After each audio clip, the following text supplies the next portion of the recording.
The man who put a P in psychology. The man who revolutionized and changed and improved. He's not moving.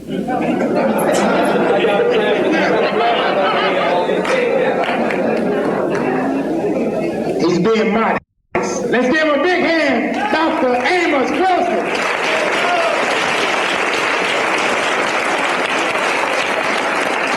All right, let's give him a big hand. No further ado, Dr. Amos Wilson.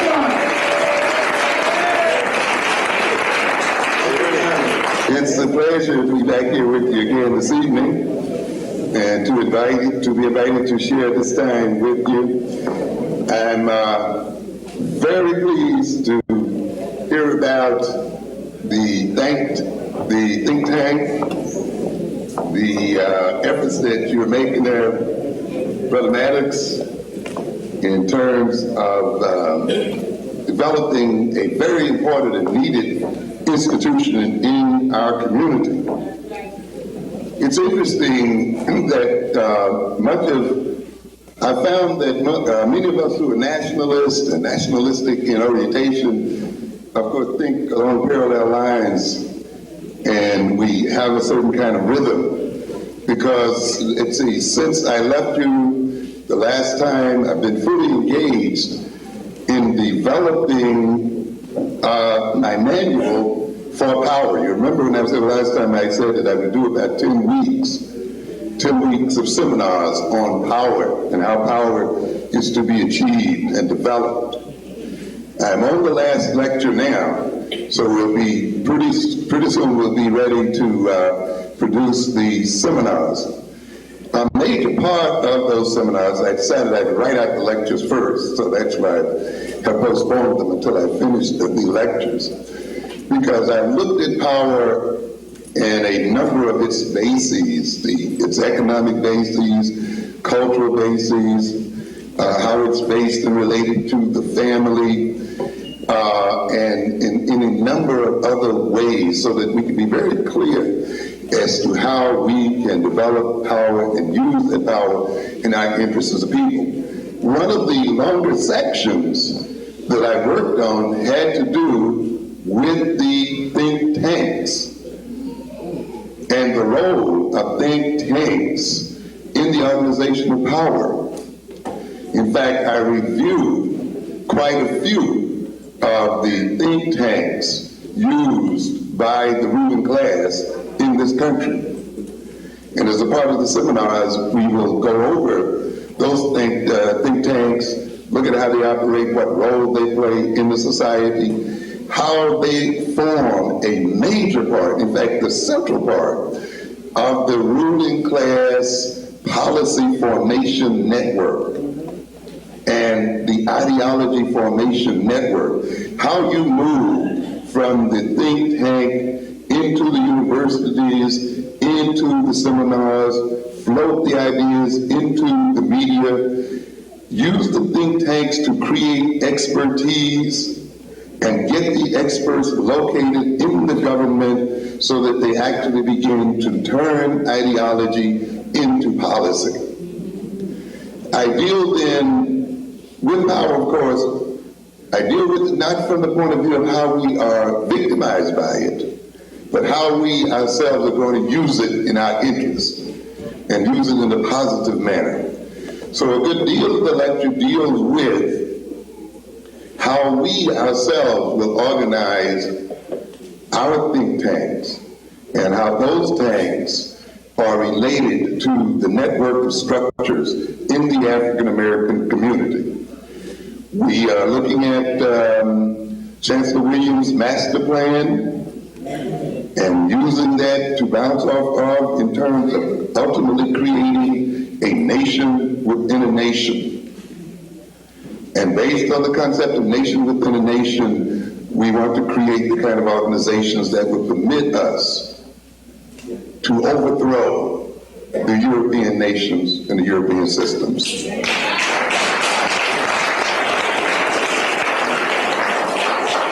You must keep that in mind. If that's not your goal, you're not about power.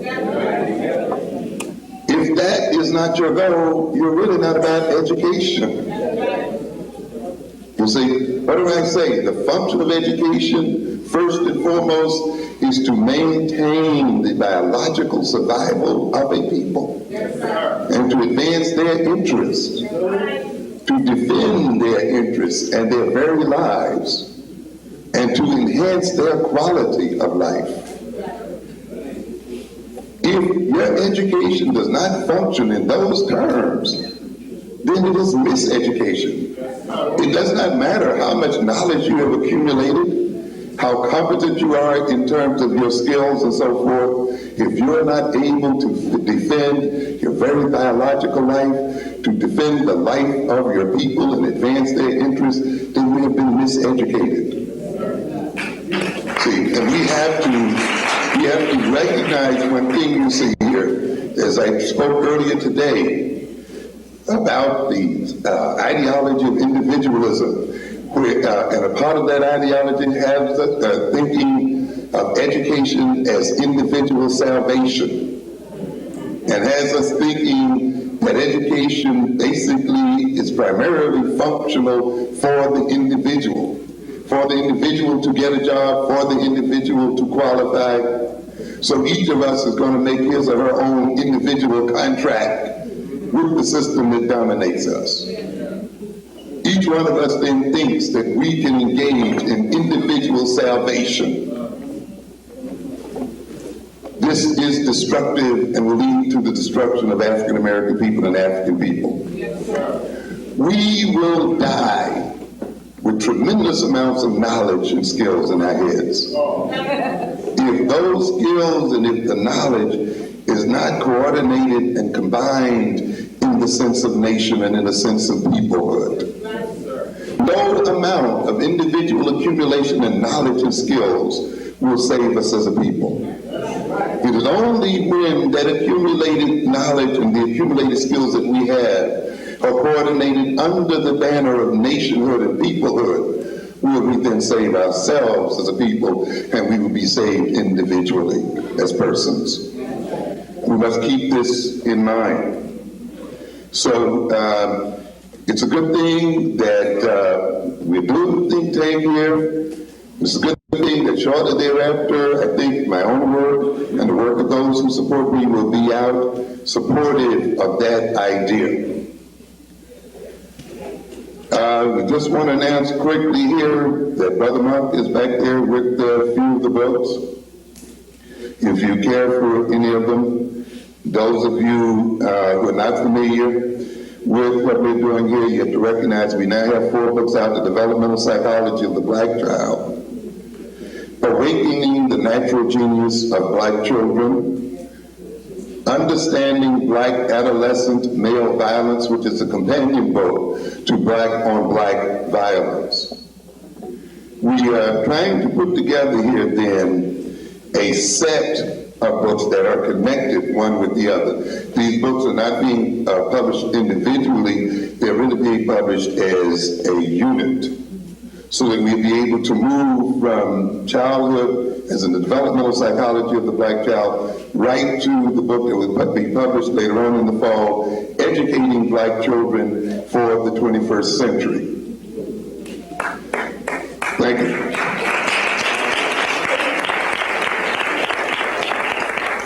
This evening we're going to talk a brief bit about education and a little bit about so-called special ed, even though I'm not going to go into detail about that at all. I'm going to sort of use learning disabilities as sort of a paradigm in terms of education. I try to urge people when we talk about the problems that confront us, that we must talk about them within the context in which they occur. It's very important that we begin at the beginning. Too often people begin to discuss problems and issues too late in the sequential chain of events, you see. Instead of starting at the beginning, they will start on the third or fourth link. And despite their good intentions and so forth, they will often arrive at the wrong conclusion because they have not started at the right beginning here. As I have pointed out in other assemblies, we must start with the fact that we are a dominated people. That's very important that we keep this in mind. I am beginning to urge now that we start to discuss domination and the psychology of domination. And we focus on that because it will permit us to see many problems and issues and to predict many events in the future. I suggest that we engage in that before we engage in the discussion of racism. Because racism is a secondary quality of domination. It is an instrument of domination. The first thing is the desire to dominate. The second thing is then to choose the instruments of domination, of which racism is but one. There are a number of instruments of domination, and we're going to go through those in our seminars in terms of the various forms of domination and the various means by which domination is attained and maintained. Look at domination. Recognize, as I have said in other assemblies, that domination is a social problem. When you say that you have dominated, or that we have dominated as a people, we are saying that we have a problem. You cannot be dominated without having a problem. You cannot be, as we are, dependent on another people the way we are at this point without having problems. We cannot be vulnerable to annihilation and genocidal destruction without saying that we have problems. And when I talk about then our people being dominated, I'm talking about not only are we under a system which seeks to control our behavior in its interest, but we are also in a system where we are greatly exposed to genocidal destruction because we do not have a countervailing power to defend ourselves as a people. At this point, our lives hang on a thread. If the United States and Russia and other nations were to combine their military and other forces against us, we must ask ourselves what African nations and people could arise in our defense. That's why I told you earlier that a part of the education of our children must be an education into military strategy and must be an education that ultimately leads to our capacity to defend ourselves militarily. What did we say about the major essence of domination? That this society, though it rewards us, this establishment, though it rewards us, to maintain its control, if necessary, will kill us. And you must keep in mind that the European never intends to give up control of African American people. Never intends to not be in a position to dominate us as a people. Never. And if it is necessary, and we've seen it already, we see it every day, for those people to kill us to maintain control, they are going to engage in that. You keep that in mind, because see, there are some of those who are being rewarded by the system, you see, and they see themselves being elevated in it, and they think therefore it is changing, and its nature is changing, and its program is changed. You manipulate both through reward and punishment. So people who want to manipulate and control others may at times reward those they want to control, and if necessary, destroy them on the other end. So you cannot assume because you're being rewarded by the system or promoted in it or given some so-called new liberties and so forth, that this means that the system is becoming soft and is changing its own drive, focus, and purpose. Not at all. The purpose and focus of this system remains the same, and that is to maintain white global supremacy. And we have to keep that in mind. How many people have seen a series of programs with Derek Bell? Derek Bell, the Harvard professor, used to be. Yes, constitutional lawyer, taught constitutional law at Harvard University. Yes, Donahue, has been on Donahue, the gentleman on Channel 13, Charlie Rose, on this, the gentleman that comes on Saturday during the day from Rutgers University, I forget his name at the moment.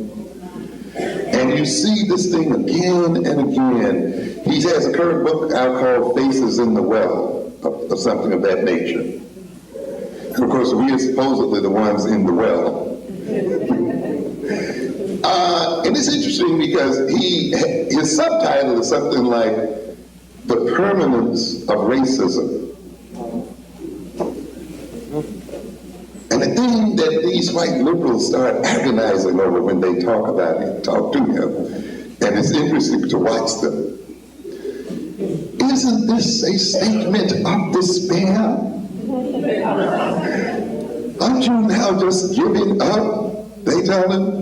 When you say racism is permanent, you know, how can then you encourage black people? And of course he struggles with it as best he can. And need to be congratulated to have moved to that point where at last, after 30 or 40 years of assimilationism, he recognizes that the white man is not going to change fundamentally. So he needs to be congratulated about that. And he says that every time we get a step forward, the whites figure out another way to negate it. 30 years, 40 years to realize this. But he got there. Now he needs to make the next step, which is the step toward revolution. Yeah. But he's afraid to make that one so forth. And listen to the title, The Permanence of Racism. And the reason why the white liberals agonize over it, the title is the way they read into the title. That is, they read the permanence of white racism. But he says what? The permanence of what? Racism. And apparently he himself tends to think that. But who says white racism is permanent? Why does it have to be permanent? You understand? The statement is not a statement of despair. It's a similar kind of statement that the Honorable Elijah Muhammad made. That the white man is what? Your natural enemy. Yes. Yes. That's not a statement of despair. That is a declaration of law. Yes. When you recognize that this man is your natural enemy, that this man is habitually and innately racist, that means then you got to give up the hope that he will ever be transformed, and you must remove his capacity to practice his racism. It means you must educate yourself and organize yourself to bring it to an end. On the other side, too, if you're going to say racism is permanent, it recognizes then that even other races will seek to dominate us and to control us. So if racism is permanent, then let us make sure that we as a race are on top of the heap.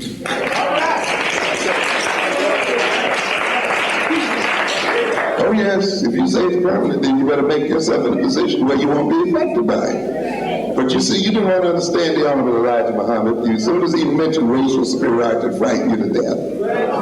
I saw more people get excited about the idea of black superiority than they ever did about white superiority. So on two levels, we must deal with racism and must recognize then if it is permanent, whether it's white racism or any other kind of racism, the African American community must develop itself to defend itself successfully against the racism of other groups. And we're going to get to that.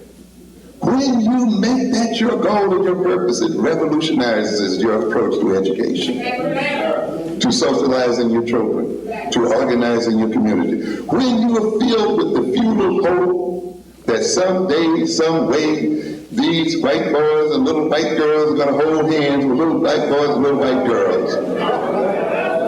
That kind of wishful thinking is going to retard you mentally, socially, and economically.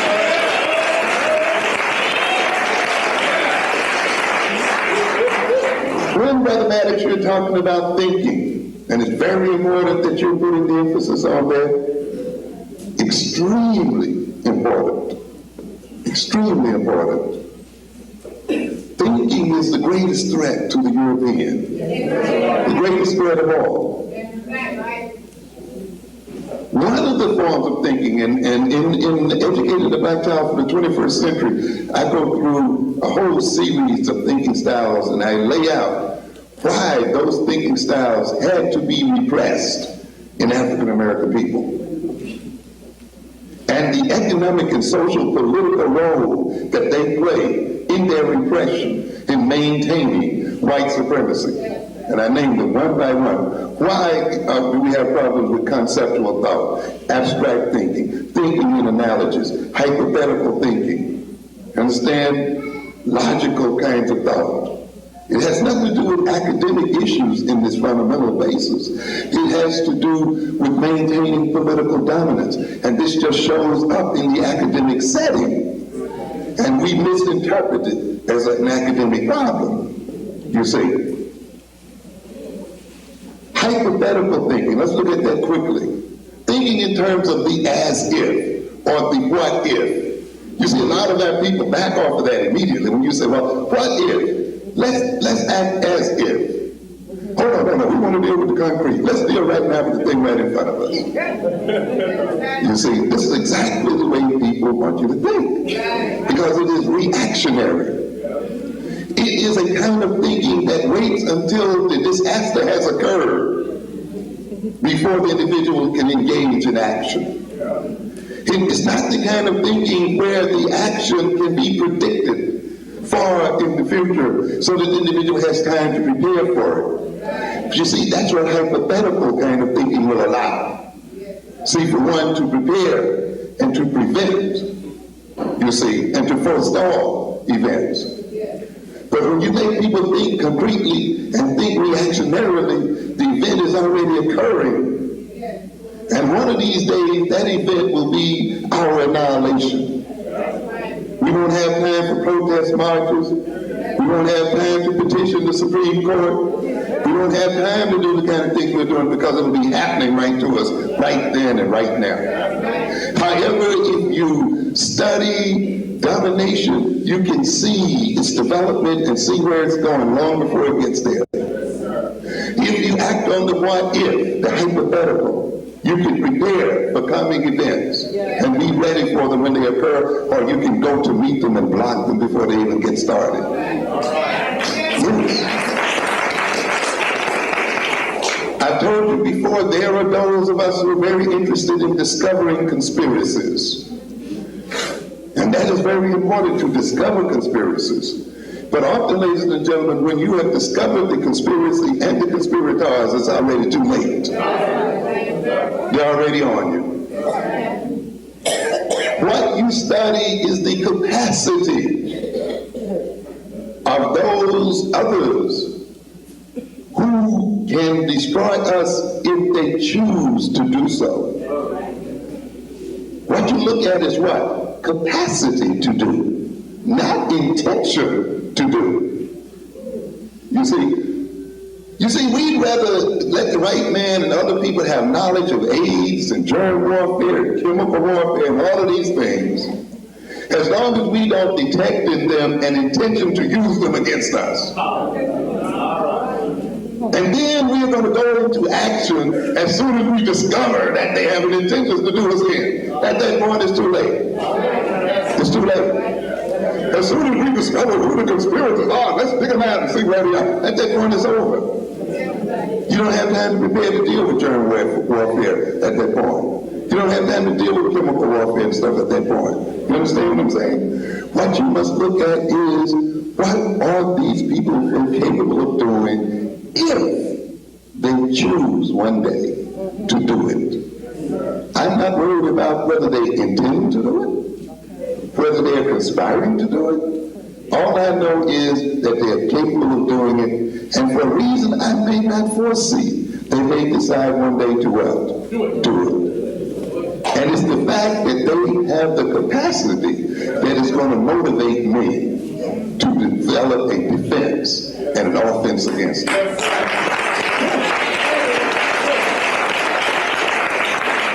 This is where you go with hypothetical thinking. And you lay out a lot of ifs and propositions. But you see, a lot of us start going to sleep. You know, you're talking theory. This theory is the greatest reality, I'm telling you. Theory is concrete. You see? Why? Because you're in a win-win position, right, in this situation. If they never use it, you're okay. You haven't lost anything, have you? If you have been prepared that if they should do it, you're also okay because you're in a position to defend yourself against it.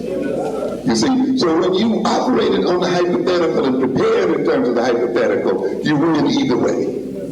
Whether they never get around to it, or if they do, being able to do what? Successfully defend yourself against them when they do, or before they do.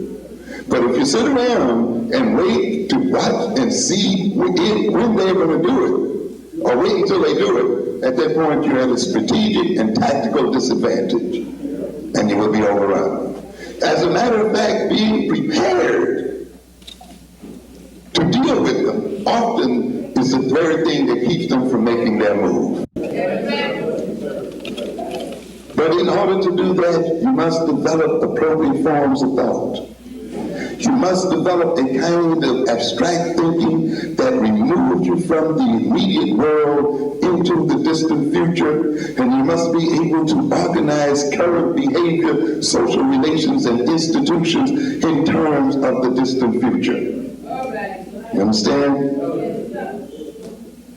And therefore, abstraction, which removes the individual from the immediate circumstances and makes propositions about the future, then becomes the foundation for concrete action. It's not just a playing with ideas. It is the vehicle for concrete activity and preparation. But you see, in order for the Europeans to control us, in order for the Europeans to keep us constantly off balance, in order for the Europeans to be in a position to launch a surprise attack against us, they must repress hypothetical thinking in African American people. They must make us uninterested in hypothetical thinking. They must make us devalue that kind of thought and devalue people who engage in it. You see? And therefore, as I will talk a little later on, the whole social system is organized to destroy these kinds of thinking styles in African people. White paternalism said, look, you don't have to worry about the future, we're going to take care of that for you. So, right, you don't need to project into the future. You're not in charge of your future, therefore you don't need to organize for it. You see, what did we say before? Why are so many of our people caught up in immediate gratification? Why is the attention span of African people so short? Of course, it has to be short, you know, so that we can forget all of the atrocities committed against us in the past.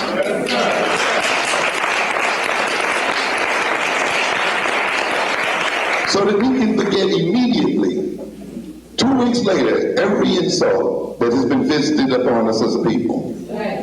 And yet you see other people keeping memories alive and sometimes not getting their revenge until 300 and 400 and 500 years later because they don't let their history die.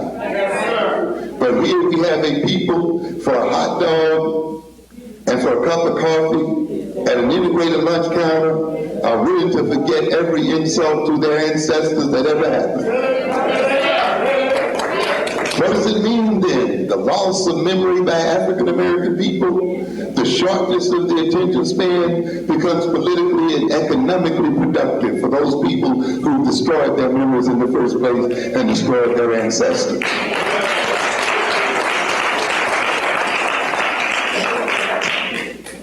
When you get a people then who place their faith in their enemies, and see their enemies as the creators of the future, they will not develop abstract thinking and develop behavior in terms of future projections. They will leave it to the others. And you know what I said? You know, we are always in wonderment. Lord, what are they going to do next? You know, what are we going to do next? That's because not what they're going to do next. And so we will show how many of these thinking styles are designed to maintain political stability and white supremacy. So what do you have here in the African American mind? A mind that has been made bereft of its past. And you see, it takes abstraction to also visit the past, doesn't it? In other words, in order to deal with the past, you have to leave the immediate circumstances and return back to a time that no longer exists in concrete terms. Think about that past. Draw knowledge and information from that past. Draw wisdom from that past. Draw all kinds of conclusions and inferences from that past, and use the past experience, past knowledge, and all of these things to deal with current and future problems. But when you let another people destroy your interest in your past experiences, in their past as well, then you lose concrete coping skills and possibilities. You cannot bring to bear many things that have been already generated and use them as tools for confronting current problems and future problems. It puts you then at a disadvantage in the face of people who have long memories and who look at their past constantly and consistently, and who keep re-examining that past for lessons and principles and methods and so forth that they use to defend their interests and to advance their interests. Therefore, they must develop in their children the capacity to abstract themselves from immediate circumstances and to project into the past and take from the past those gifts that the past had to offer, so that they can take those past experiences and take those gifts and recombinate them into new syntheses and to create new combinations of possible solutions to solve the problems that confront them. But when you want to keep the people imprisoned, you make them forget their past. You must understand that identity and consciousness is a part of a grid of coordinates. We locate who we are and we identify who we are and what we are in relationship to other points in mental space. We know who we are and what we are by comparing ourselves to where we have come from and where we are going and how we are related to various other important points in time. But when you have lost your past and lost the history of your past, you don't know why you are where you are, how you got to where you are. You don't even know where you are. And you don't know where you're going. And you don't know who you are. Because identity rests in a sense of continuity. That there is something in me that has existed and continued from the very first day of birth. And I use that sense of continuity to say who I am and what I am about. And therefore, when a people lose that sense of continuity from their birth and through their history, they lose a sense of who they are and what they are about. They cannot locate themselves in time and space. And a people then who are not determining where they are going also have that same problem. And so what have we done? We've let the Europeans steal our history from us. And we've let the European also steal our future from us. And then we complain about our children and ourselves being caught up in immediate gratification. But what else can you be caught up in if you have no future and no past but the present? And so consequently, our children in these schools, confronting academic and other problems, which requires that they use abstraction, which requires that they project a purpose and organize their thinking and behavior in terms of their future projection, which requires that they look back and see what information is already available and how that information can be utilized to get them where they're going. When a people have been robbed of their history, of their past, and their future, they will have children then who will have problems in the classroom situation, which demands this kind of thinking. You understand? That's why, ladies and gentlemen, if you are to solve the academic problems of African American children, you must solve the political and economic problem of African American people. You must solve the problem of being dominated by Europeans, because that domination will create and shape your thinking styles and thought styles and behavioral styles and emotional styles. You have to understand that. I wish we had time to talk about some of these things. There's a lot of confusion around here. We got some African people around here want to identify thinking imprecisely as an African form of thought. Oh yes. And they want to tell African people that we are only an intuitive people, and that we are only satisfied with approximate thinking, not precise thinking. Don't fall for that baloney. First of all, the study of the history of Egyptian civilization and our other civilization will get you off that kick about African people not being precise. Okay? Be very careful. Do not paint European stereotypes of African mentality in the red, black, and green. Okay? Oh yeah, because we got some people who are running this kind of game. When it comes time for hard, straightforward, precise thinking, logical, critical analysis, we have some jokers who say, well, you know, African people are an intuitive people. So, you know, we're just going to intuit this. Come on. You got two sides of the brain here. You got a left side and a right side. And you must use them all. Well, you know, we are an emotional and a feeling people. What's that nonsense? Because it is through our emotions and our feelings that our enemies manipulate us. Yes. In order for us to be dominated as a people, we have to be predominantly emotional. And we have to be predominantly guided by feelings. You see, and not know when feeling is appropriate, and intuition feeds the thinking process, rather than intuition totally dominating the process.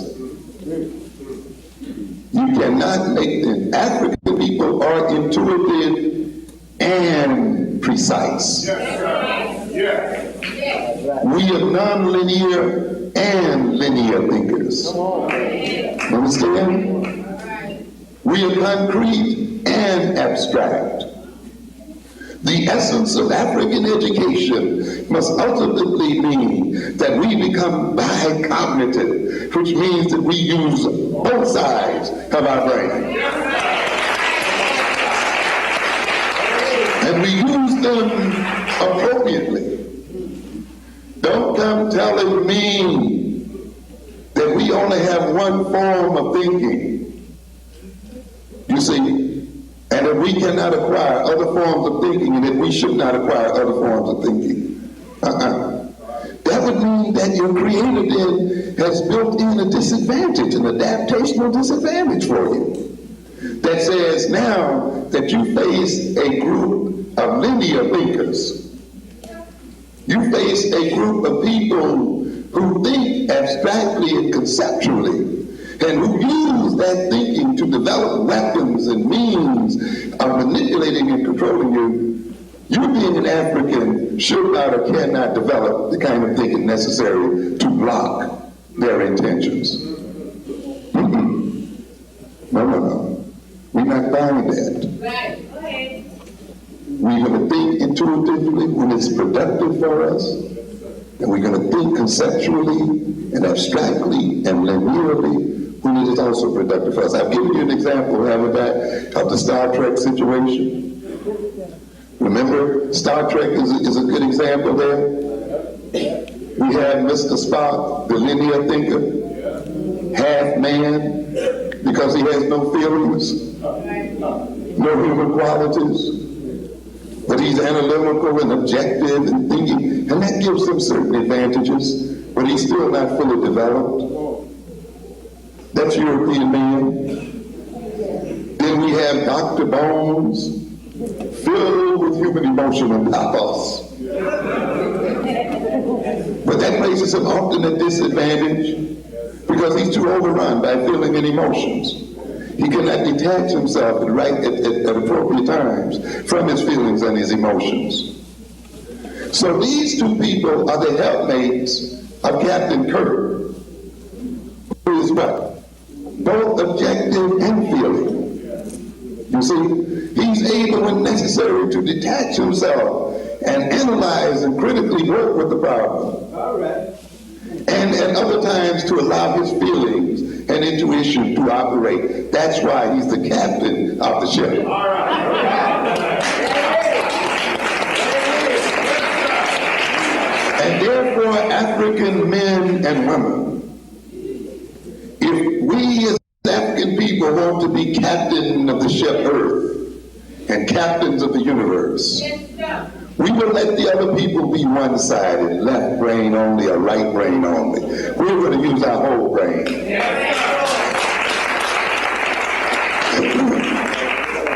And African-centered education is whole brain education, whole person education, whole body education, whole spirit education. It uses all of the possibilities and uses them appropriately. So we have to recognize at the center of African-centered education is not only the education into culture and history and so forth, that's extremely important, because culture is also a way of thinking. More than anything else, culture is a way of thinking and of conceptualizing the world. Not just a way of dressing, a way of dancing, the ways of rituals, that's a part of culture, yes. But on a fundamental level, culture is an intellectual system. It is a system by which people comprehend their world and solve the problems that confront them in their world. And I will tell you, ladies and gentlemen, when African people reclaim African culture and reclaim their identity and consciousness and reclaim their intentionality to be free of any domination by anybody, you will see an intellectual and creative explosion that has only been equaled by Egypt in the past.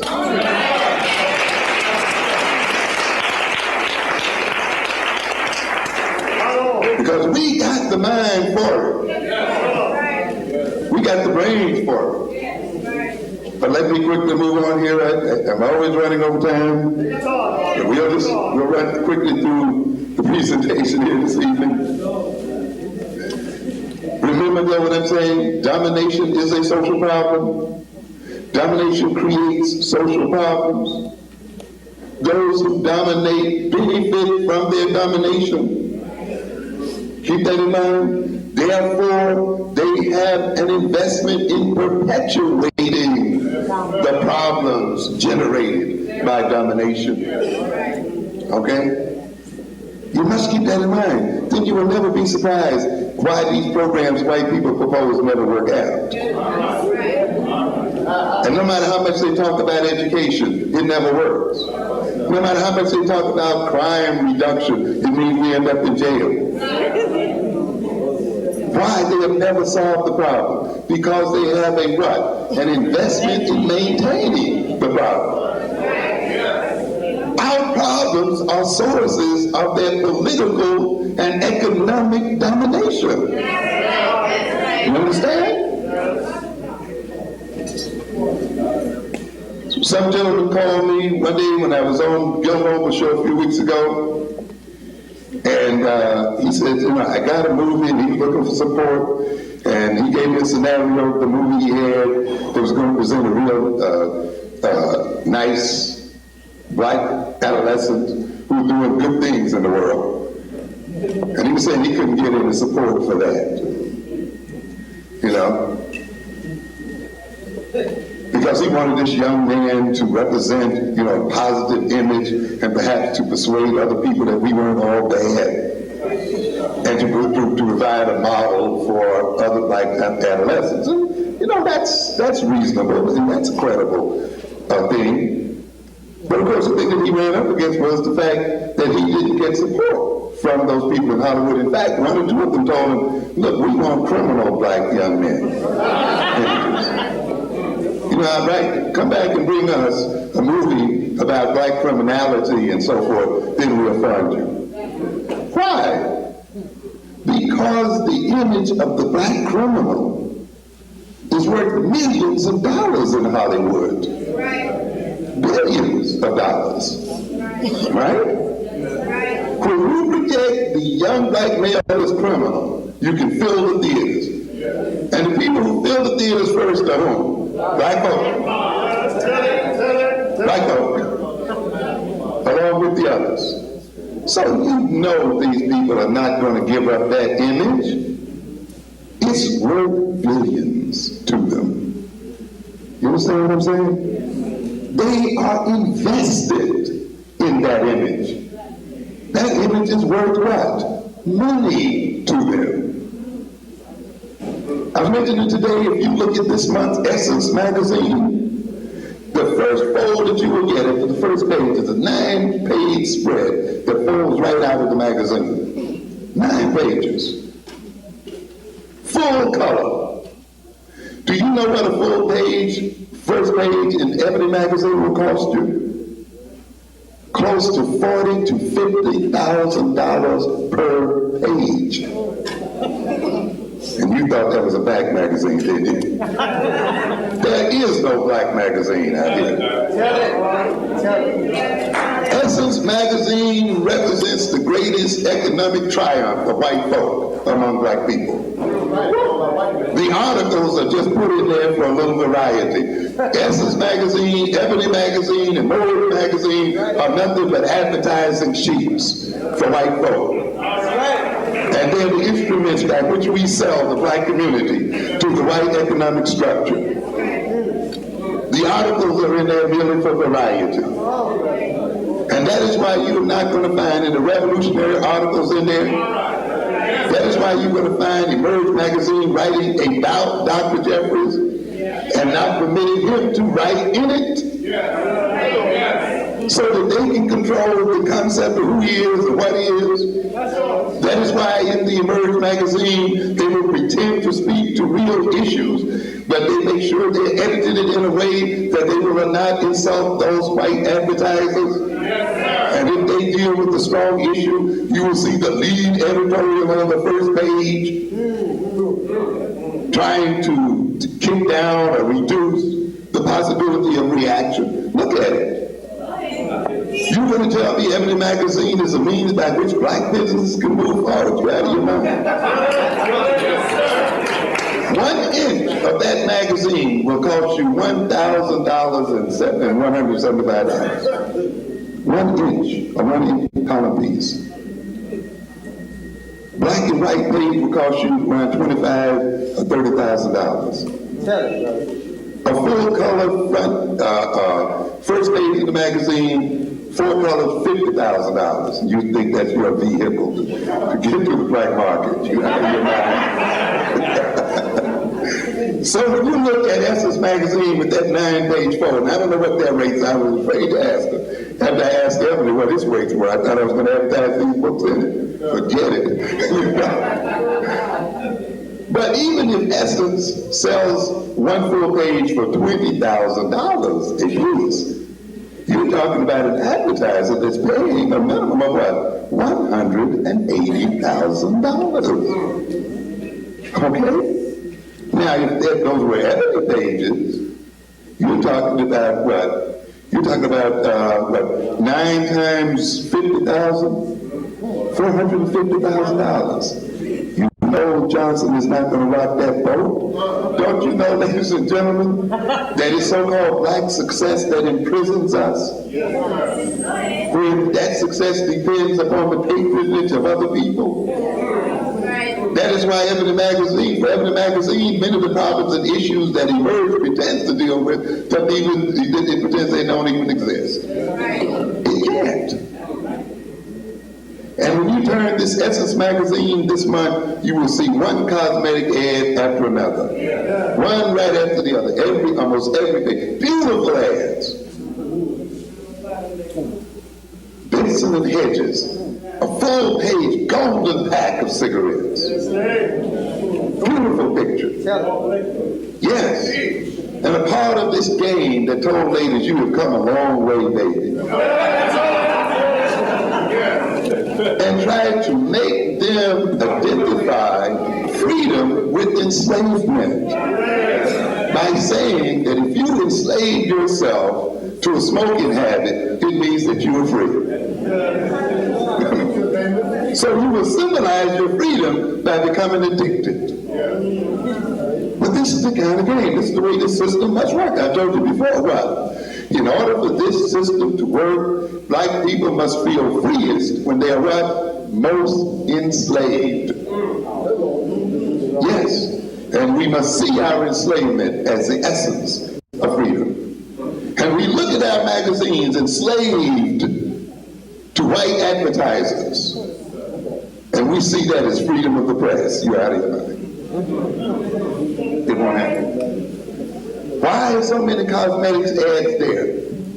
And why is Revlon going into very special research to deal with the black skin? Oh yes. Yes. You understand? But you must recognize that blacks who are what? 12 or 15% of the population are buying 40% of the cosmetics. All right? And a good deal of why we're buying those cosmetics is because we are uncomfortable with who we are and what we are as African people.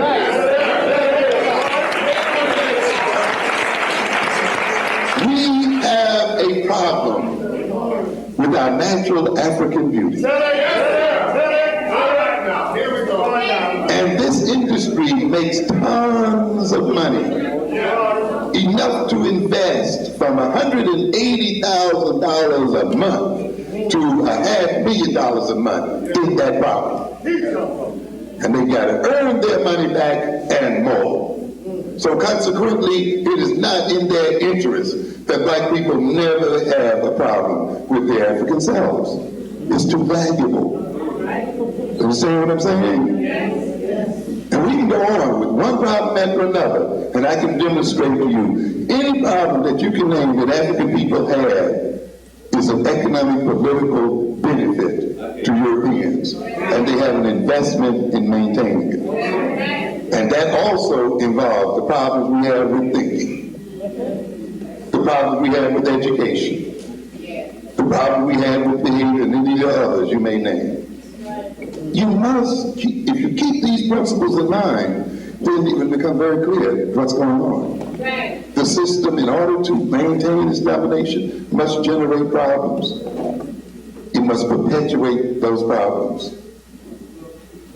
That's why in the end, you got to destroy it. You see, there are some of us who think that I came here tonight to talk about how you rehabilitate learning disabled children. You're kidding. I told my class, and I have a class over there, Children at Risk, as I know you expect me to come up here and right on board the characteristics of the children at risk. They behave this way, they look this way, they think this way, you know, they come from this kind of family.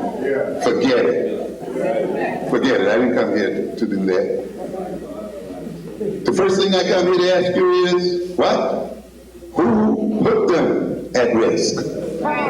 That's the number one question. These are children. Why are they at risk? This is the thing you got to ask. You see? Who benefits from them being what? At risk? You see, when you get these decontextualized white books and these approaches, they will start with the child as it is and with the symptoms that the child presents. And then they'll get you into a remediational psychology.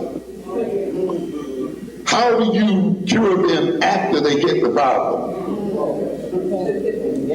And I told my class, I'm not going to sit here and lay out a lot of remediational approaches either. That's not the first thing I'm going to do. You know why? Because if you had a remediational approach that was picture perfect, that worked 100% of the time, let us propose that you discover a method of rehabilitating learning disabled children that really works. So 100% of the children came in, that went into the program, came out abled. Would that solve your problem? The problem isn't solved. Because you are working with them when? After the problem has occurred. The system that is generating the problem is still doing what? Generating the problem. And even though you may have the perfect system that operates once they get in there, the system is going to be generating them so fast, they're going to overrun your capacity. And all you can do, we need more social workers, we need more psychologists, we need more school disciplines, all that kind of stuff. And you'll be run over. So the deal is then, while we will look at remediational approaches, we must ultimately look at preventative approaches. We must nip the problems in the bud, and we must prevent and knock out that generated machine. Yes, we must destroy the generator of the problem. But you can get so caught up in remediation and dealing with the problem until you forget to block it at its source. And the generator of the problems, ladies and gentlemen, is the power differential between African American people and European people. That problem flows out of our relative powerlessness. These people generate these problems because they have the power to do so. And we can prevent them from generating these problems by neutralizing their power and their capacity. That is why then when we study children at risk, we don't sit around and do a whole menu of characteristics all the time. We are busy developing strategy to end the generator and to destroy white power, which is the generator of the problem, and destroy white supremacy, which is invested in the problems, and even invest itself in the remedial programs, by the way. You see, what do we say here? We have a system that generates the problems, and then it pretends that it's got the method for curing it. So it profits on both ends. It profits by generating the problem and crippling the mentality and behavior of our people, crippling our communities, crippling our power as a people. And it makes tons of money, as I have just indicated, by doing this on the front end. And then it comes around the back end and pretends that it's got a solution to the problem, and it sends then its agencies and humanitarian workers and helping professionals who then come in to help themselves through us again. And so we're ripped off twice. We got to end this game. You got to ask the question, why is it that despite all of this so-called educational technology, despite all of the sophisticated thinking and learning, we're never able to solve the problems that black people face? The answer to it, of course, is that the problem must continue to exist. We have to end domination. The educational establishment is a part of that system. There are a lot of people who like to take education out of the mix. No. The educational establishment is as much a part of the system of domination as is any other establishment in this system. There is no exception. It is the major establishment. Racial domination and ruling class supremacy are institutions. The principal functions of institutions is self-perpetuation. Any minor sociology course will tell you that institutions live to do what? Perpetuate themselves and to expand themselves.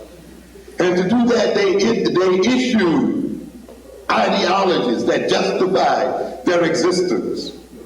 And they generate evidence to justify their existence and which justifies the necessity for their existence. This is the basic role of institutions.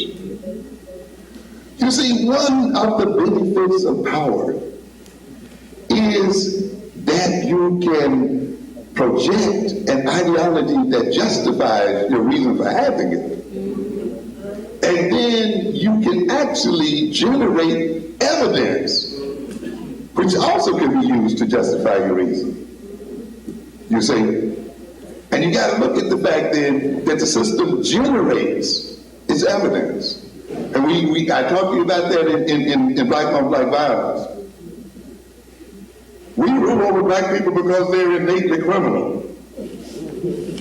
We rule over black people because they have difficulty learning. You see, therefore we have these establishments and programs and everything, and they exist to deal with these issues and problems. But watch out, it's the very institutions and programs that also do what? Generate the problem. You see, and create the problem. I told you about the power of projection in Black on Black violence. The white man projects his criminality onto black people. You see, and it's he who is not the criminal, but black people who are the criminal. And when you combine that projection with his power, that projection process becomes a process of what? Creation. Because when you believe that you're a criminal, when you believe that you're innately less intelligent, his power over the purse, his power to control the conditions under which we live, will mean then that he will control the purse in line with his belief and control the conditions in such a way that they will actually begin to create criminality and learning problems in reality. And then he will go out and document the existence of criminality and the existence of learning problems and say, this is the reason why we must be in the position that we're in. And even the victims themselves then will go along with it. Because they say, well, they have empirical evidence to back up what they say. Not realizing that the empirical evidence has been generated and created through a power process. Because, you see, that's all left out. And there's nowhere we are taught in our schools and places to see the processes that takes place.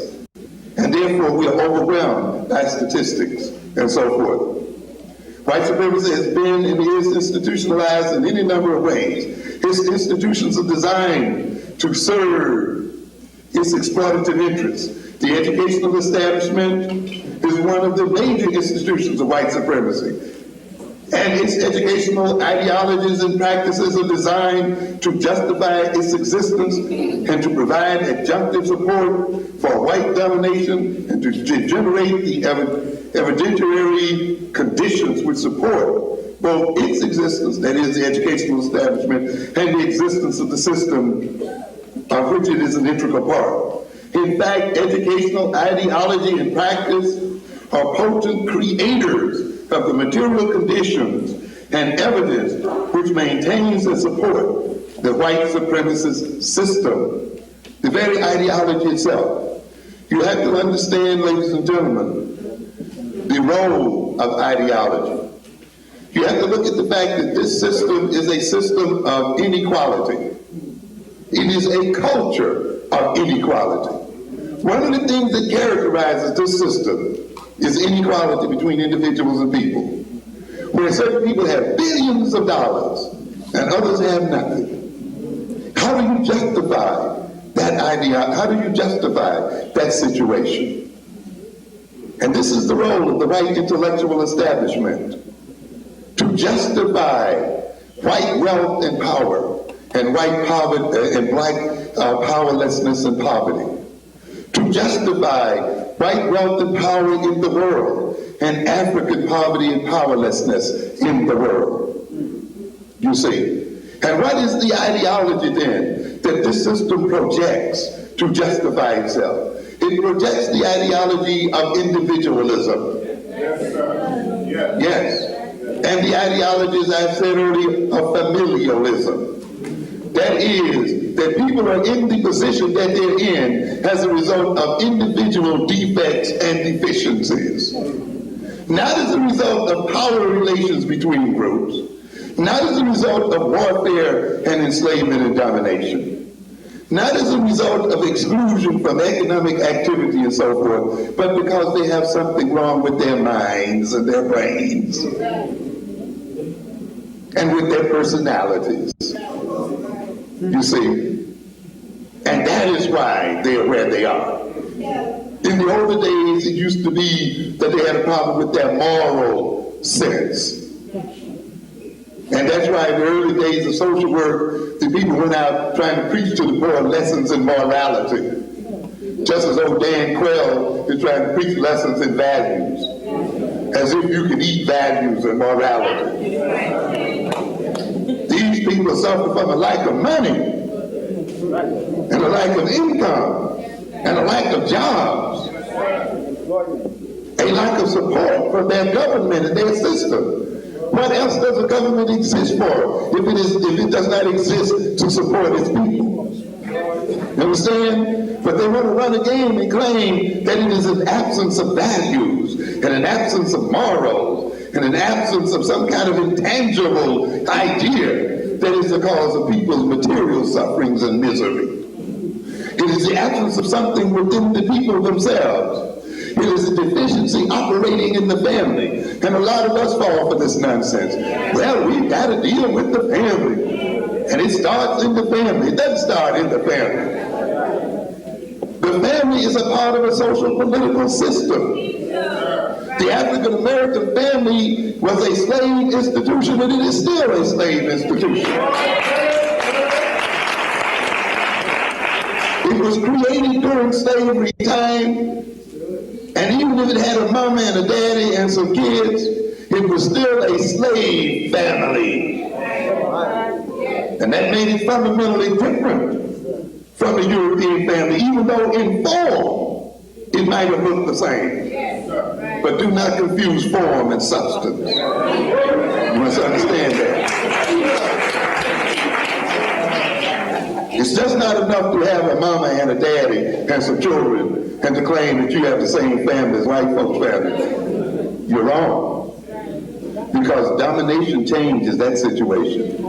Because the black family, regardless of its composition, is a family in domination. And ultimately is a family that's designed to do what? Serve the interests of others. And despite its form, whether it has mama, daddy, and young babies, it is still in its fundamental nature, being under the domination of another people, in many ways still fundamentally different. And its interactions and relationships are shaped by those denominational dynamics. And you got to understand that, you see. And when domination requires that this family breaks up and falls apart, then that is what's going to happen to the family situation. That is why, in the end, you just can't solve the problems of African people by merely trying to deal with the African family. You must deal with the forces that shape that family. You must change the nature of the system that impacts on that family.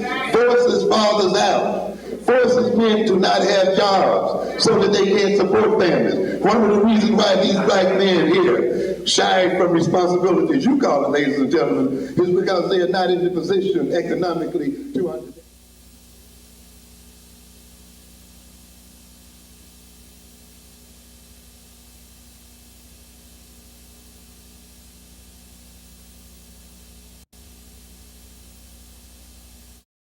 The ideology of the individualism, free market capitalism into which it so skillfully socializes its lower classes and the African American community.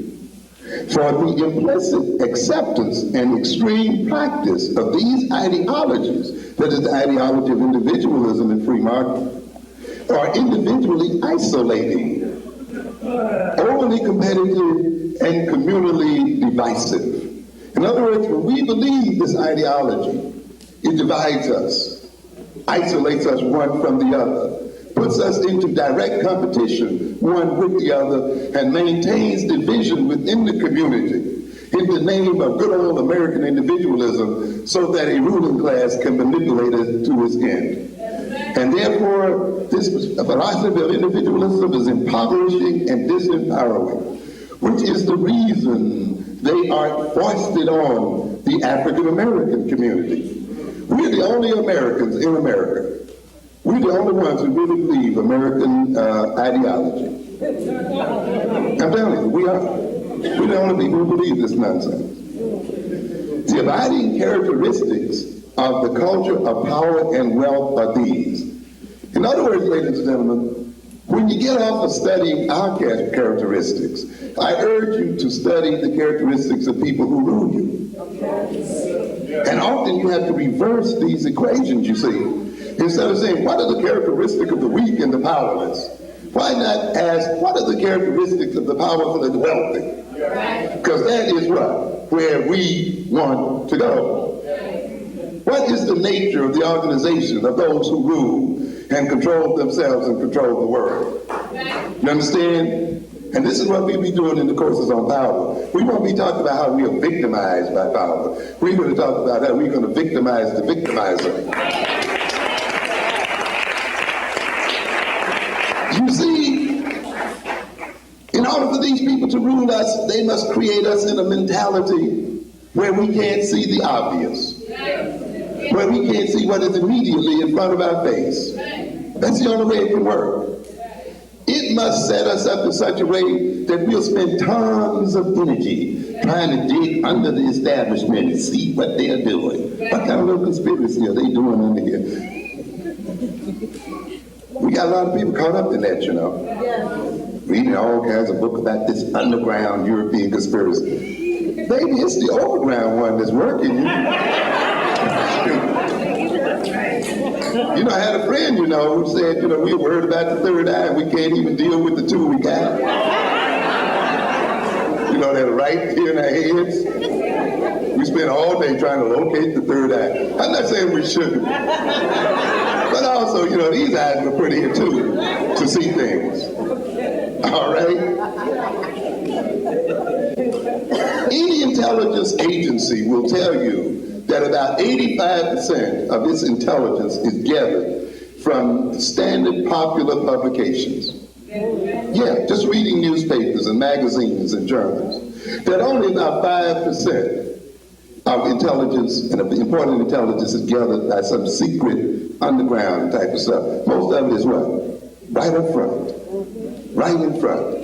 We must gain the capacity to see what's right in front of us. And I tell you, these Europeans reveal themselves to us every day. All the time. One of our greatest powers we have is the European, his whole plan for ruling and everything is right there. We can reach right out and get it. What are the characteristics of this? Oh boy, yeah. What are the characteristics?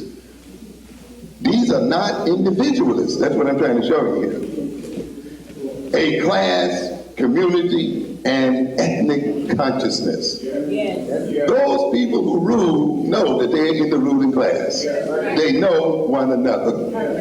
They identify with one another. They hang out with one another. They go to school with one another. You understand? But that's the opposite of what they tell you.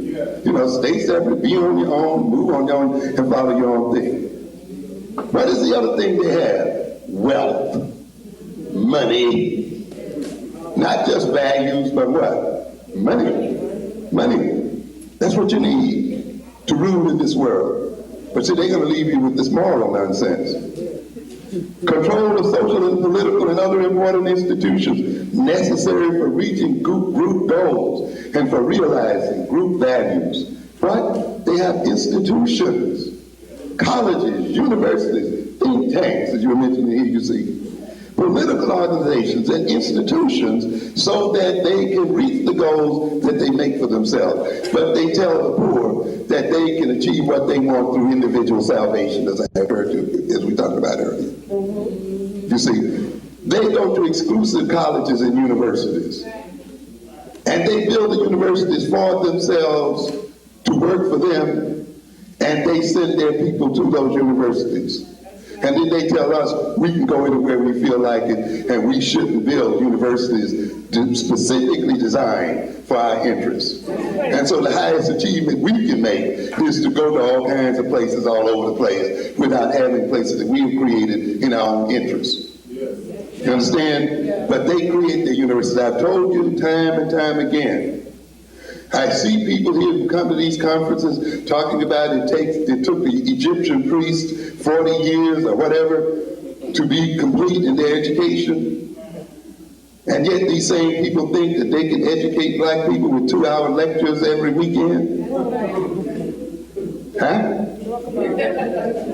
Yeah, that's right. You think you can just hear a lecture on Saturday and that's going to give you enough of what you need to overturn this system? But ladies and gentlemen, what do you think? How long do you think these people go to school in America? They have institutions open 24 hours a day, 7 days a week, and they take their people through these institutions for 30 and 40 years. That's right. So that they can rule the world. That's right. You understand? And we have to understand then that we have to have our own institutions, and we must put our people through the years of training necessary so that we can meet these people on their own terms and deal with them. And that means then that you must have political and social institutions over which you have control. That's right.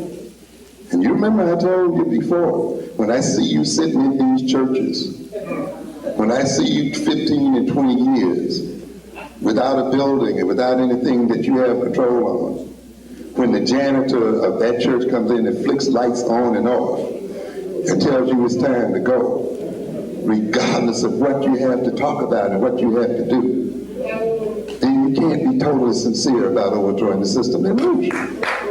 You can't be sincere about it. A, number one, you must have control of your time. That's right. I can tell you whether a person has a real grasp of the problem that confront African people by the time they give you to talk about the problem. You see? And it indicates then, they often indicate that they have no grasp of the problem. You see? Because they say, well, you got an hour, you got 45 minutes. You know, something like that. And the same thing goes in the school. I've told you before that in these schools, black children are torn up by the time system. Because you have inherited a system from another people. That time system is organically related to them. Their goals, their history and experience. That time system in these public schools is not your time system. And this time system destroys our people. Do you know how you feel when you're late? What happens to your body? How your heart beats? How your blood pressure rises? And you notice the physiological changes your body undergoes just in terms of the time situation. You notice how you start getting nervous, anxious, how when you're sitting in an exam, that stopwatch is up there ticking away, and you lose your memory, and you lose your thought and organization. Yes, sir. This is what happens then when you let another people set the time for you. Yes, sir. Yes. When you operate in their time system, that time system will destroy you physiologically and mentally. It will destroy your mentality, your memory, and your capacity to think. You confuse that with a lack of ability. You ever notice once you get out of the exam, how all your stuff comes back to you? Yeah, which means then that you didn't lose knowledge, you didn't even lose the memory. You lost the capacity to do what? Under the pressure of time to what? Retrieve it. and to appropriately organize the memory, you see. So if you want your children to appropriately remember, to organize their thought, to organize their behavior, you see, then you must provide them with an appropriate time system. A system that recognizes their history, their experiences, their goals, and so forth, and then organizes their time within that construct. You got to throw out these time systems that these people have given you. You got to throw out these time systems that the society lays on you. You got to throw out these time systems that they put you on radio. You know, I hear a lot of people complain, all we hear is people analyzing the problem over and over again. You know why? It's not that often the people don't have the solutions. But often you must set up the analysis of the problem so people can see how the solution is logically related to the analysis. But since you have bought white folks radio time, right, and you go on ad time when they tell you go on ad time, and you go on news time when they go on news time, you see, in other words, you've inherited a radio system that's based, and a time system in radio that will vitiate your capacity to stick with your people long enough so that you can work from start to finish. You see, we bought this idea that a guest can only appear once. There's sometimes the guest may have to appear for a whole week. You see, I may have to stay for 2 straight hours. You see, so that the people can be truly educated. The radio stations and the media must be organized in their time sequences in terms of what we must accomplish as a people. They are not there principally to sell ads. They must be there to educate the people. And therefore they must provide the time necessary for that education to take place. That is why we need an independent, non-commercial radio. So that we can give the kind of time we need to solve our problems as a people. And you have to understand this kind of situation and understand what is happening. So these people organize their time, they organize their institution. This is what ruling peoples do. You see, they control the government. African people, you must shoot for the control of the American government. Yes. That's why I'm advocating a black party, an independent black party. Yes. Yes. I know some Negroes are saying immediately, well, you never win the presidency. I don't give a hoot about the president. Jesse Jackson could have been a far more powerful leader if he'd given up running for the presidency and decided to truly represent black people in this world. He would have been able to influence presidents and to dictate to presidents because he would have had the power of black people behind him. And ultimately, the power is not sitting on the throne. The power is behind the throne.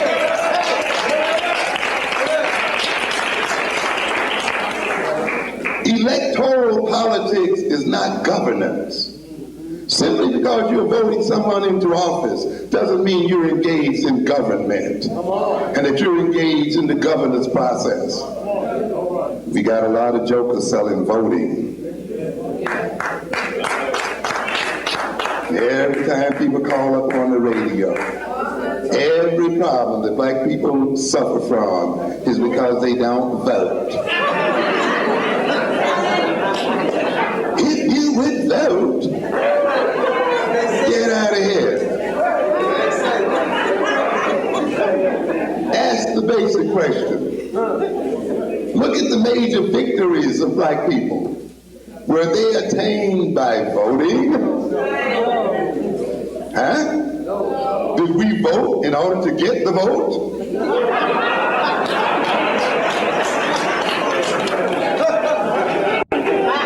Then why are we being sold voting as the chief solution to the problems of African American people? You know why you're being sold voting as the chief problem for African American people?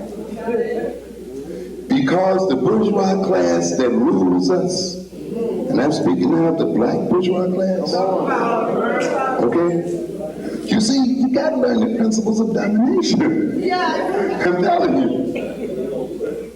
One thing that the dominating class does is to make those who are dominated think that the interests of those who dominate are their interests. And that they can, and to make the dominated think that they can only achieve their ends by satisfying the interests of the dominated.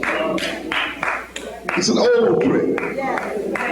Reagan ran it on America and has broken the country. What did he tell the folk? Supply side economics. Now look, if you give the rich people a tax break, they're going to take that money that they save and they're going to invest it in industry and create jobs for you. And you had old Perot last night saying, what? The trickle down thing didn't trickle down.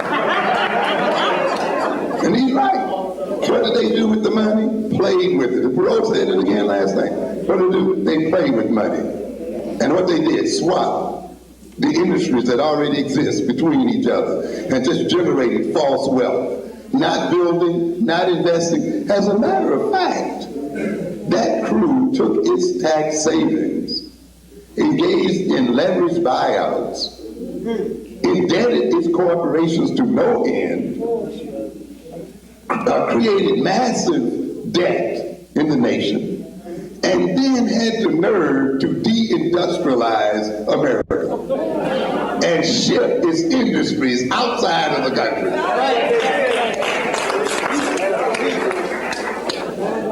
And then they sold us equal opportunities, equal rights, and equal employment. And they include in their ad, this is an equal opportunity company. But you know what? The company's not even in America. and the way the companies are, the people don't even have those kind of laws. You can't even get in them. And that's the nature of this beast, you see. They're going to pass all these laws, and when you get ready to execute them, you'll find out that the factors and things that they were supposed to execute it for are no longer there. So now you got the laws on the book, but you're in worse shape than you were before. And and Reagan then told the American people that if you support the interests of the rich, then they will solve your problems. And now they're learning here in 1992 that their problems have multiplied.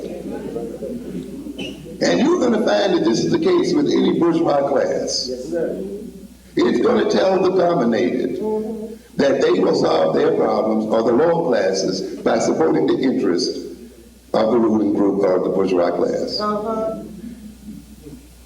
The bourgeois class that rules us has to a great extent gained its wealth and prestige through the electoral process.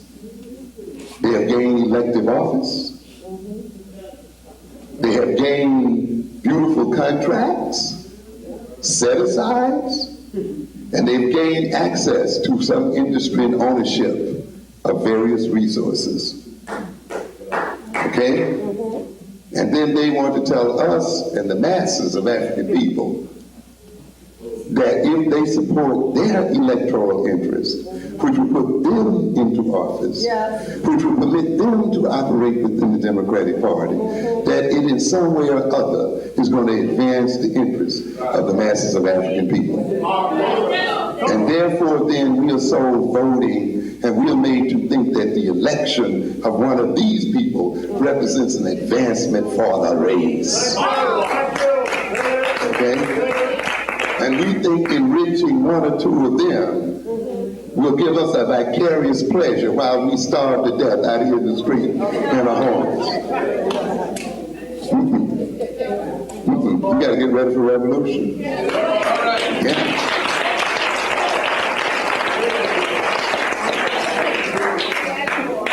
They then set up a set of social relations. They control community resources. These people that rule control what? Resources. That's the essence of power. A control of resources. A control of institutions. Wealth. You understand? A class consciousness, an ethnic consciousness an identity one with the other. They control their resources, they socialize their own children, they educate their own children, they train their own children, they create the institutions in which this socialization and education and training takes place. This is what ruling groups do.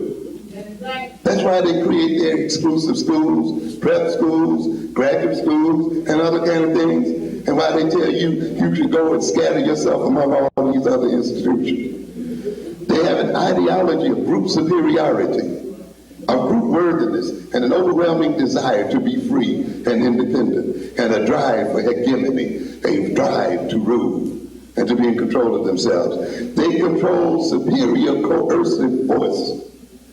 That's how they do. They're in control of what? The army, the police force, and in control of power. So when you finally get totally out of hand, they're going to bring in what? The National Guard and the Army and so forth.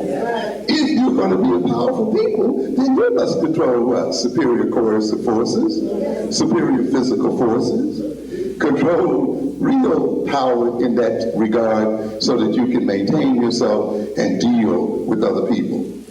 This is what power is about, you see. And these people express a willingness to fully and effectively use them to achieve and defend their group interests. You want power? This is the way you gotta go. There's no other way. Pleading to some people's moral side, to their humanity, and all this other nonsense ain't gonna get it. You have to realize then, as I wind it up, you see, that this European is set to continue to rule over us. And while we may, and I'm sorry I didn't get around to special ed tonight, I'll get around to it another night. Because remember, in order for this society to rule, it must disenable us mentally. It's a political, economic requirement that black people be mentally crippled in order for the system to exist. It is a requirement then that the methods that this system generates in its effort to so-called treat these disabilities must contribute to the problem, or must not resolve the problem fully. We must understand ourselves as a people. You must get out of this idea that black children come to school behind, already behind. There's no such thing as children coming to school behind anybody. They come to school as they are. They come to school at the point where their culture has brought them. They're not behind. They are who they are. They reflect their cultural experience. They are where they should be in terms of their actual experience and circumstance. But as soon as you see them as coming behind and entering the school behind somebody, as soon as you see them as disadvantaged when they enter the school, you're already in trouble and you've already mentally set yourself up to destroy them. One of these nights I'm going to talk to you about oral culture. Because, you know, we are an oral people. You see, and you got to understand that culture deeply. And the effect it has on thinking, and the effect it has on behavior, you see. And you have to recognize that how it expresses itself in thought forms and in speech forms. The oral culture and the oral orientation develops out of face-to-face cultures. You see, I was talking to a teacher here last week when she was telling me that I teach my students to speak in complete sentences. If they stumble on somebody's toe, I tell them to say, sorry, I am sorry, so-and-so, for stepping on your toe. You know, that's fine. And instead of just saying, well, sorry, okay. However, I'm not condemning her teaching this. In fact, this should be taught, but it's not what you teach as much as the reason for which you teach it. You see, But that is an oral orientation, because that oral orientation is one where people operate in small groups and face-to-face groups. You see, and in a society that pretty much still has us locked into small groups, so that the people we communicate with, we generally know very well. And we share a history and experience such that we can say one word and they understand a ton of things. You see? And this is the nature of oral culture, you see. And they can say sorry because everybody saw that you stepped on a person's foot. They know whose foot you stepped on. They know who you are in the whole business. So you say sorry. But the other parts of the sentence are what? Implied. You see? Now, when you move into a literate culture, that culture is a culture designed for people to communicate over distance. It's essentially designed for communication between strangers and between people who never met each other, seen each other, who do not share a common background. Therefore, it requires elaborated speech skills and descriptive skills, and more precision in expression, because you've got to supply much more of this in order that the person understands what you're talking about. You see, you have to understand this then. When these children walk into the school, you must understand they're not linguistically deficient. There's nothing wrong with their language. You understand? Their language reflects the kind of social environment in which they operate, and it functions efficiently in that environment. They're not behind anybody. They have no neurological defects. They have no problems with their brain. Even the standard psychologists will tell you that 80% of the children who are diagnosed as learning disabled are mixed diagnosed. I'm telling you. But a lot of it is because people do not know the culture and history of the children they're dealing with, and they misinterpret those children. Now then, when you deal with these children and you know that experience, then you know that your place as a teacher there is to meet that child where that child is. And that you're now to take that child across a bridge into new ways of thinking, because now it must confront people who think in a different sort of way.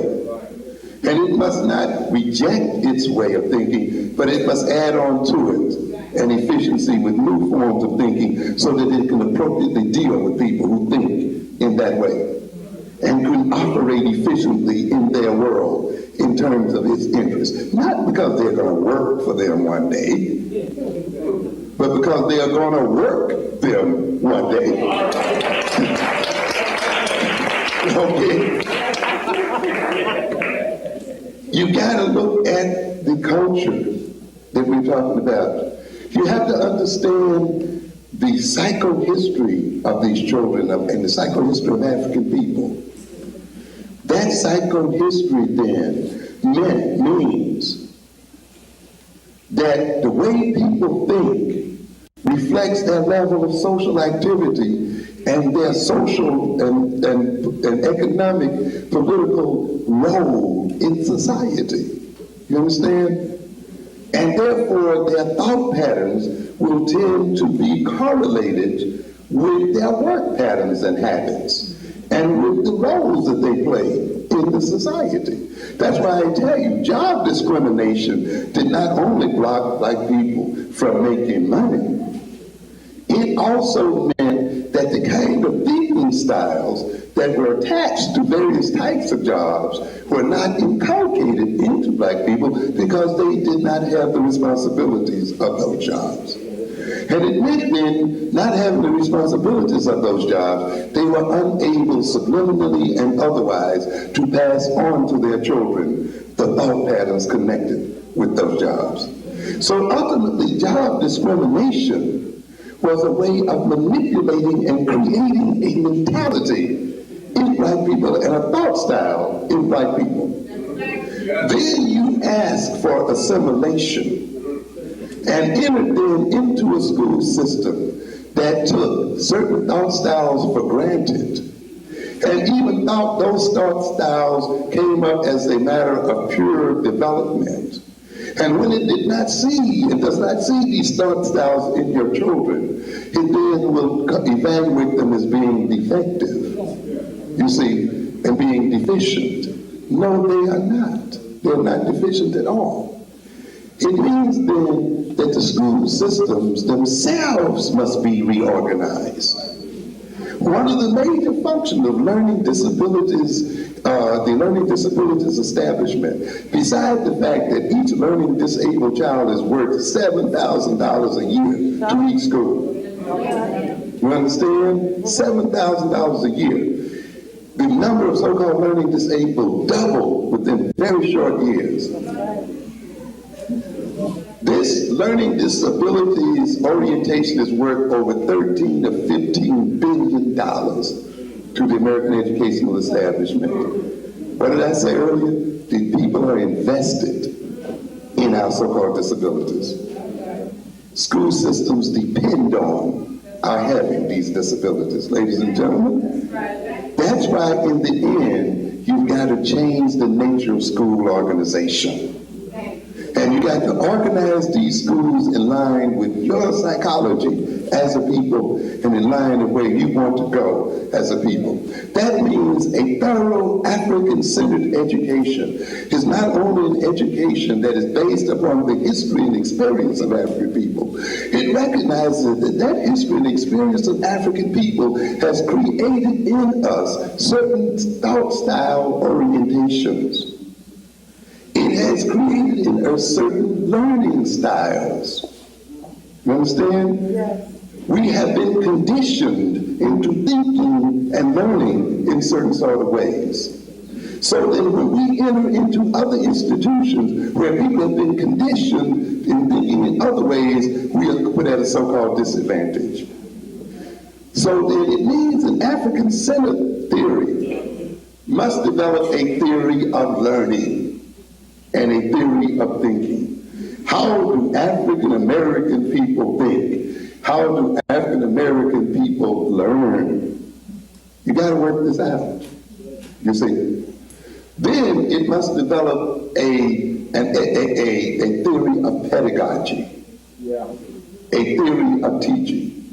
How must our children be taught, given their thought and learning styles and motivational styles, in a way that they can become the people we need for them to be in order for us to achieve our liberation? You see, and this is where we have to go. One other thing on top of that, besides dealing with our so-called disabilities, we must look at education in terms of the problems we have to solve as black people. Yes, sir. And let me tell you, we face some enormous problems. The economic bad news is going to really come out after the elections. This economic system is in very, very bad shape. It is also, even if it recovers, going to be fundamentally restructured. You think that our people are suffering because they lack job training? In fact, I think they have an ad in last Sunday's paper. It may not be here. Oh yeah, here it is. Last Sunday's paper here, a cartoon. It says, the first thing says, all I need is a job. And then there's another person that steps in as a professional type. What you need is job retraining. Then he has him studying job retraining. He's writing and scribbling and he's learning.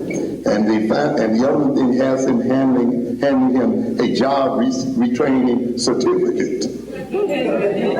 Okay? And the last panel has him saying what?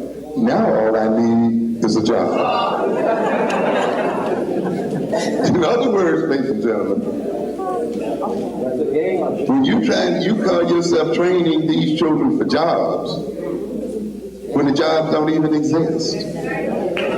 White management is being wiped out. Management jobs, white collar jobs are being wiped out. This country is being deindustrialized. What jobs are you saying that you're trying to get your children to be educated for? Are you kidding? You must now educate your children to create jobs.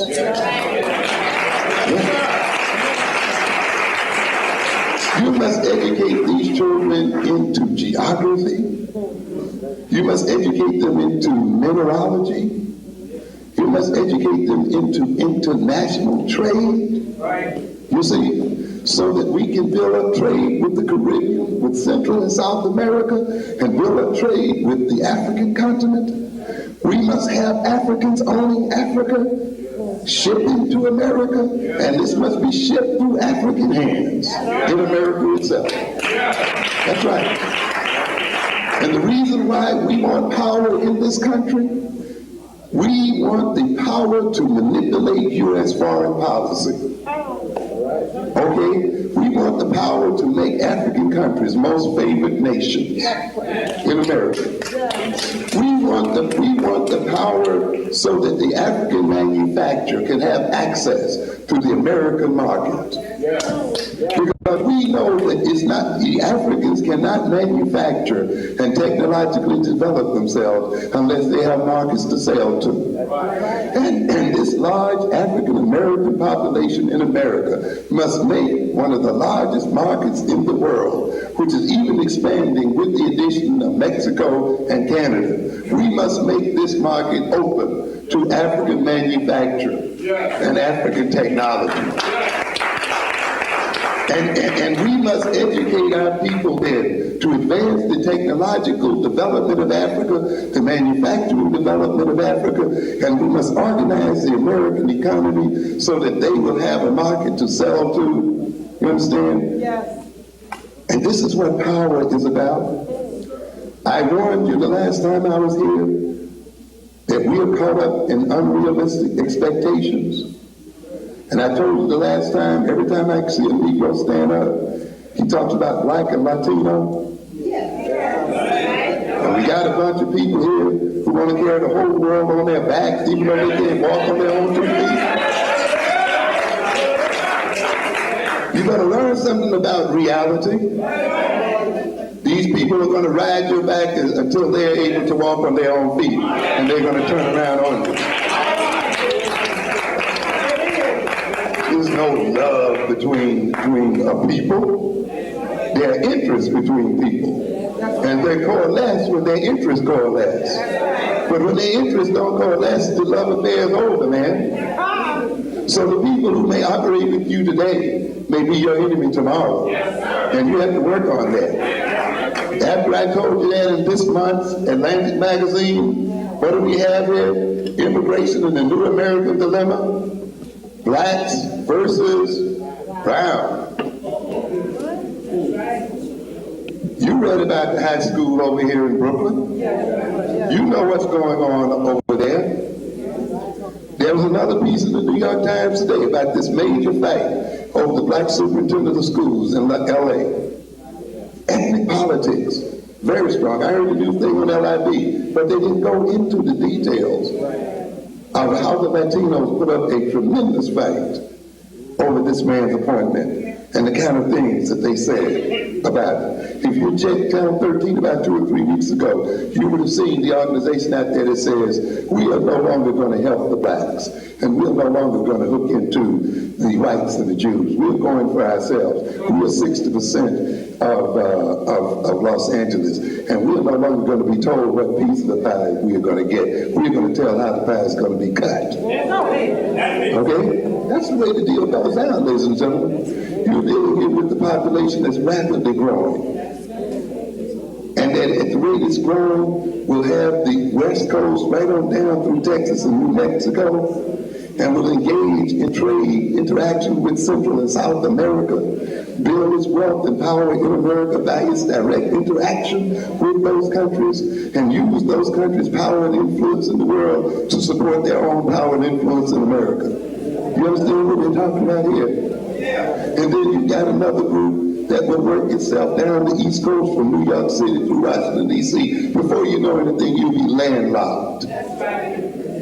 You got to get your own territory, and you got to get control of your own situation. You got to get into export and import relationships with Africa and with Central and South America, where Africans are, to advance your own interests and your own prosperity. And in order to do this, you must educate your children specifically to accomplish this. And in order to do this, they must be educated specifically in the business. As I told people, I'm tired of these little courses, how to run a small business, how to write a business plan. Hell with the business plan, I need money. Hell with the general course on business. Why? Because the immigrants have an informal education system. They educate their children by them being in the stores with them. They know how to stock this because they see it going all the time. They know how to make the register because they work it all the time. They know who the wholesalers are because they see their fathers going there to the wholesalers time and time again. You understand? Now, for people who don't have these kind of businesses in abundance, they cannot educate their children in terms of apprenticeship. It means then that our children have to be formally educated and motivated, but they have to be educated specifically. How to run a fruit stand, how to run a grocery store, how to run a hardware store. Who are the wholesalers? How do you negotiate with a wholesaler? You understand? Specific information so that we can specifically take over the world. One other thing, stop needing love from other people.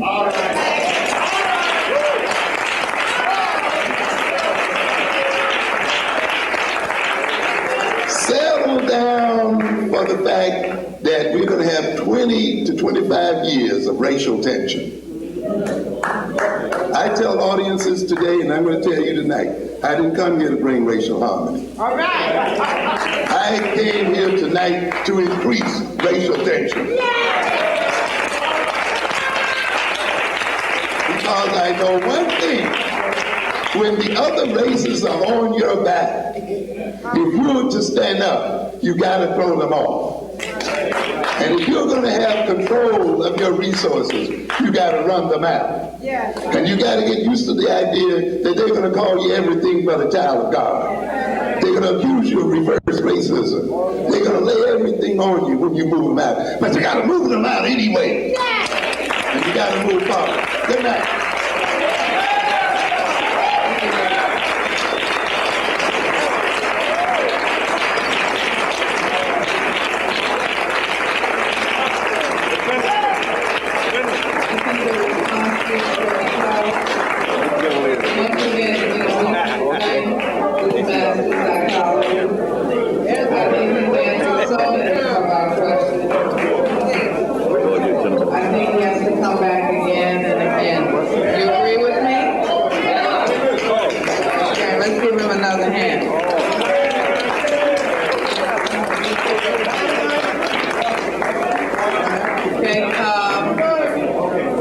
Ladies and gentlemen, Attorney Maddox had to leave a little early because he's still working on that weekend package. For those of you who are interested in the retreat, and tonight we've gained a lot of insight and knowledge about stuff we can carry up there. It'd be nice if we could carry him up there, right? Okay. But he's working on that weekend package. I want to repeat the information about the retreat. Speak to Mrs. Maddox in the back if you are interested. If you're not prepared to register institutions that can permit them to function in a wholesome way, in a wholesome direction. I will reveal those kind of things during the sessions. Okay, you got my number? Those that are not available, we will create at that time. We will talk about them at that time. I cannot list them at this particular time. Yes. Okay. I'm located at 256. It'll be ready in about a week. East. Maybe 2 weeks. We working on it. 138th Street. The book, the address is right in the books. That's in the Bronx, Bronx 10451. Some people get lost because they over there on 138th Street in Manhattan. But it's in the Bronx, near 3rd Avenue. You can contact us at 212-993-1122. And we can work from there. The organization I had is called the Pan-African Research and Development Foundation.